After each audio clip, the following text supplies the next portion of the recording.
कृष्णाय वासुदेवाय हरि परमात्मने प्रणतः कलिशनाशाय गोविंदाय नमो नमः। श्रीमद्भागवत कथा के महत्व का पहला अध्याय। श्री पार्वती जी ने कहा, भगवान आप सब तत्वों के ज्ञाता हैं।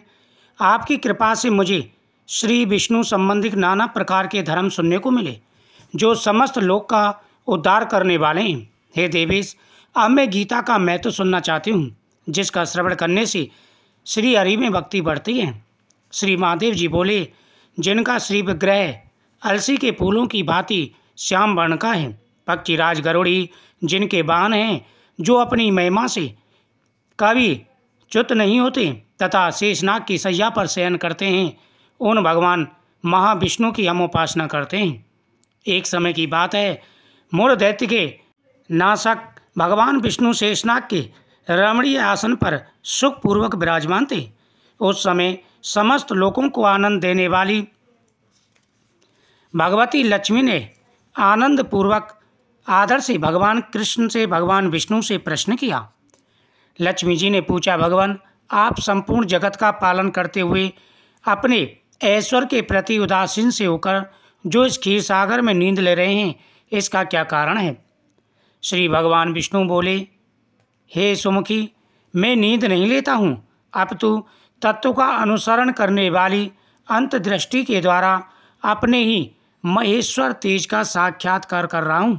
देवी, यह वही तेज है जिसका योगी पुरुष कुशाग्र बुद्धि के द्वारा अपने अंतःकरण में दर्शन करते हैं तथा जिसे मीमांसक विद्वान वेदों का सार तत्व निश्चित करते हैं। वह महेश्वर तेज एक अजर प्रकाश स्वरूप आत्मरूप रोग शोक से रहित अखंड आनंद का पुंज निष्पन्न निरी तथा द्वैत रहित हैं। इस जगत का जीवन उसी के अधीन है, मैं उसी का अनुभव करता हूँ। देवेश्वरी, यही कारण है कि मैं तुम्हें नींद लेता सा प्रतीत हो रहा हूँ।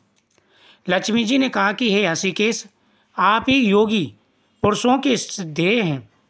आपके अतिरिक्त भी कोई ध्यान करने योग्य तत्व है, यह जानकर मुझे बड़ा कौतूहल हो रहा है। इस पर चराचर जगत की दृष्टि और संगार करने वाले आप स्वयं ही हैं। आप सर्वसमर्थ हैं। इस प्रकार की स्थिति में होकर भी यदि आप उस परम तत्व से भिन्न हैं, जो मुझे उसका बोध कराइए। भगवान बोले, हे प्रिय, आत्मा का स्वरूप द्वैत और अद्वैत से पृथक, भाव और अभाव से मुक्त तथा आदि और अंत से रहित है। शुद्ध ज्ञान के प्रकाश से उपलब्ध होने वाला तथा परमानंद स्वरूप होने के कारण एकमात्र सुंदर है। वही मेरा ईश्वरी रूप है। आत्मा का एकत्व ही सबके द्वारा जानने योग्य है। गीता शास्त्र में इसी का प्रतिपादन हुआ है।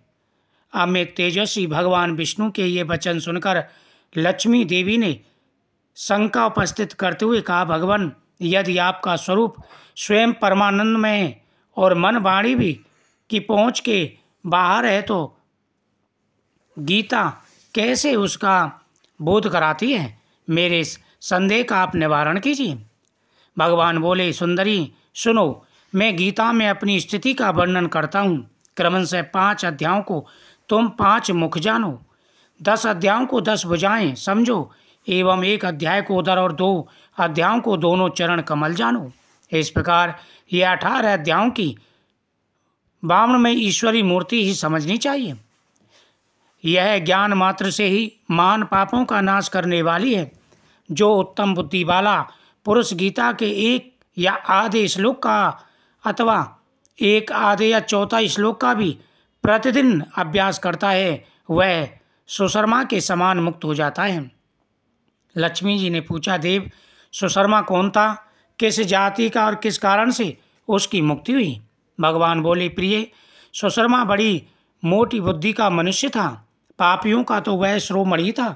उसका जन्म वैदिक ज्ञान से शून्य एवं क्रूरता पूर्व कर्म करने वाले ब्राह्मणों के कुल में हुआ था। वह न ध्यान करता, न जप, न होम करता, न अतिथियों का सत्कार करता। वह लंपट होने के कारण सदा विषयों के सेवन में ही आसक्त रहता था। हल जोता और पत्ते बेचकर जीविका चलाता था। उसे मदरा पीने का व्यसन था तथा वह मांस भी खाया करता था। इस प्रकार उसने अपने जीवन का दीर्घ काल व्यतीत कर दिया। एक दिन मूढ़ बुद्धि सुशर्मा पत्ते लाने के लिए किसी ऋषि की बाटका में घूम रहा था। इसी बीच में काल रूपधारी काले सांप ने उसे डस लिया। सुशर्मा की मृत्यु हो गई। तदंतर वह अनेक नरकों में जा वहाँ की यातनाएं भोगकर मृत्यु लोक में लौट आया और बोझ ढोने वाला बैल हुआ। उस समय किसी पंगु ने अपने जीवन को आराम से व्यतीत करने के लिए उसे खरीद लिया। बैल ने अपनी पीठ पर पंगु का भार ढोते हुए बड़े कष्ट से 7-8 वर्ष बिताए। एक दिन पंगु ने किसी ऊंचे स्थान पर बहुत देर तक बड़ी तेजी के साथ उस बैल को घुमाया। इससे वह थक कर बड़े वेग से पृथ्वी पर गिरा और मूर्छित हो गया। उस समय वहाँ एक कौतूहलवश आकृष्ट हो बहुत से लोग एकत्र हो गए। उस जन समुदाय में से किसी पुण्यात्मा व्यक्ति ने उस बैल का कल्याण करने के लिए उसे अपना पुण्यदान किया। तत्पश्चात कुछ दूसरे लोगों ने भी अपने अपने पुण्य को याद करके उसे दान किया। उस भीड़ में एक वेश्या खड़ी थी। उसे अपने पुण्य का पता नहीं था, तो भी उसने लोगों की देखा देखी उस बैल के लिए कुछ त्याग किया। तदंतर यमराज के दूत उस मरे हुए प्राणी को पहले यमपुरी ले गए। वहाँ यह विचार कर कि यह वेश्या के दिए हुए पुण्य से पुण्यवान हो गया है, उसे छोड़ दिया गया। फिर वह भूलोक में आकर उत्तम कुल और शील वाले ब्राह्मण के घर में उत्पन्न हुआ। उस समय भी उसे अपने पूर्व जन्म का ज्ञान था, जो उसके साथ साथ पहले घटा था, उसे सब कुछ ज्ञान था।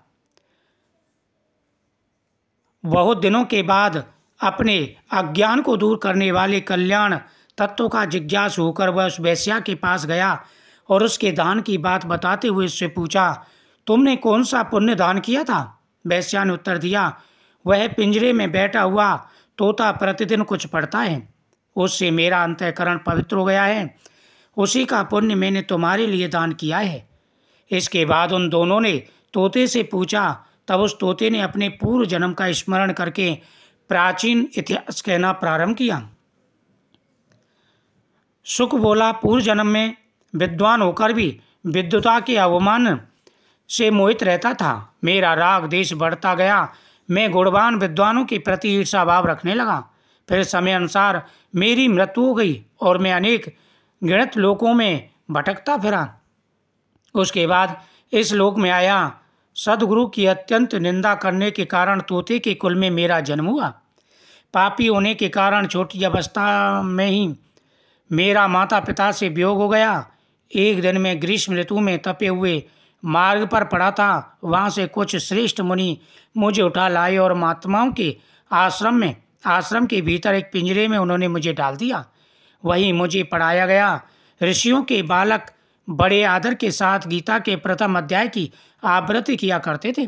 उन्हीं से सुनकर मैं भी बारंबार पाठ करने लगा। इसी बीच में एक चोरी करने वाले बहेलिया ने मुझे वहाँ से चुरा लिया। तत्पश्चात इस देवी ने मुझे खरीद लिया। यही मेरा वृत्तांत है, जिसे मैंने आप लोगों से बता दिया। पूर्व काल में मैंने इस प्रथम अध्याय का अभ्यास किया था, जिससे मैंने अपने पापों को दूर किया।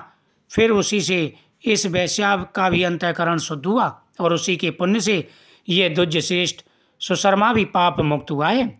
इस प्रकार परस्पर वार्तालाप और गीता के प्रथम अध्याय के महत्व की प्रशंसा करके वे तीनों निरंतर अपने अपने घर पर गीता के प्रथम अध्याय का पाठ करने लगे। फिर ज्ञान प्राप्त करके वे मुक्त हो गए।